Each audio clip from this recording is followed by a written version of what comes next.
নমস্কার, আপনি শুনছেন গল্প ভবন। রহস্যে মোড়া, অন্ধকারে ঢাকা অজানা ছায়ার পেছনে আজ আমরা খুঁজব সত্যের মুখ। আজকের গল্প ছায়াঘর।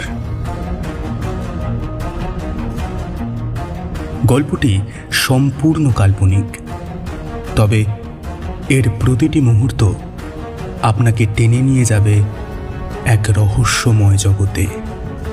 চোখ বন্ধ করুন, কান খোলা রাখুন, গল্প শুরু হচ্ছে।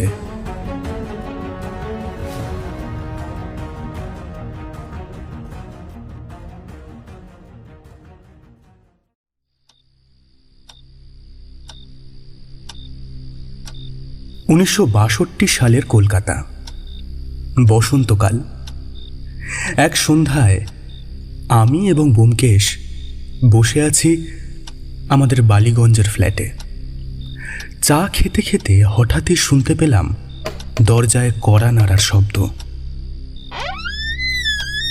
একজন মধ্যবয়সী মহিলা প্রবেশ করলেন। ওনার নাম রানু দেবী। গায়ে কালো শাড়ি, চোখে আতঙ্কের ছায়া।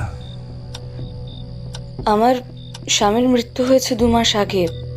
সবাই বলেছিল হৃদরোগ, কিন্তু মৃত্যুর আগের রাতে উনি বলেছিলেন কেউ যেন ওকে মারার চেষ্টা করছে।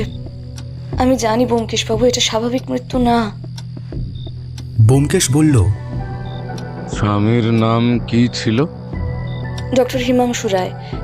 নিউ আলিপুরে আমাদের পুরনো দোতলা বাড়ি, যার এক ঘর আমরা বলি ছায়াঘর। ও ঘরে আজও কেউ ঠিক মতো দাঁড়িয়ে থাকতে পারে না, গলা টিপে ধরার অনুভূতি হয়। ব্যোমকেশ এবার আগ্রহী হয়ে উঠল। সেই রাতেই আমরা 3 জন গেলাম ওই ছায়া ঘরে। রাতের অন্ধকারে ছায়া ঘরের ভিতর কেমন একটা চাপা গন্ধ, বাতাসেও ছিল ভারী এক অনুভূতি। ঘরটা যেন কথা বলছিল। জানলার পাশে দাঁড়িয়ে ব্যোমকেশ হঠাৎই বলে উঠল, এই জানলাটা একমাত্র দিক যেখান থেকে কারো আসা যাওয়া চোখে পড়ে না। আর এই পর্দার পিছনে একটা স্লাইডিং খোপ। হঠাৎ ব্যোমকেশ বের করলো একটা ছোট কাঁচের শিশি, যার গায়ে লেখা ডাইমেথাইল সায়ানাইড। ব্যোমকেশ বলল, এই বিশি খুন করেছে ডক্টর হিমাংশুকে। আমি বললাম, তবে কে দিয়েছে? যিনি চেয়েছিলেন হিমাংশুর মৃত্যু, রানু দেবীর নিজের ভাই দীপঙ্কর।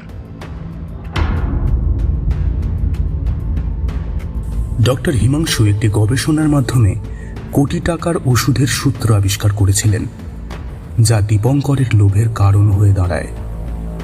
ছায়াঘরের মাধ্যমে দীপঙ্কর ক্রমাগত মানসিক ভয় তৈরি করত এবং একদিন দুধের সঙ্গে মিশিয়ে বিষ খাওয়ায়।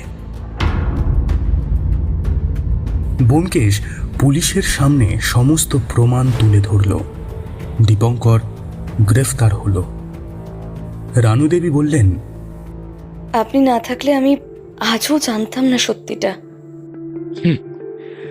সব ঘরেই ছায়া থাকে রানু দেবী, কিন্তু ছায়ার আড়ালে যদি সত্যি লুকিয়ে থাকে, তবে গোয়েন্দার কাজ হলো সেই আলোটা জ্বালানো।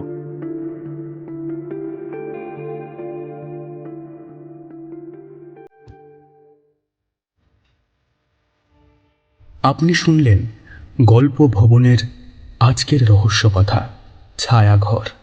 গল্প ভালো লাগলে লাইক দিন, শেয়ার করুন ও সাবস্ক্রাইব করুন আমাদের চ্যানেল। কমেন্টে জানাতে ভুলবেন না কেমন লাগলো ব্যোমকেশের এই অভিযান। ফিরে আসছি আরেকটি নতুন রহস্য নিয়ে। ততদিন শুনতে থাকুন গল্প ভবন।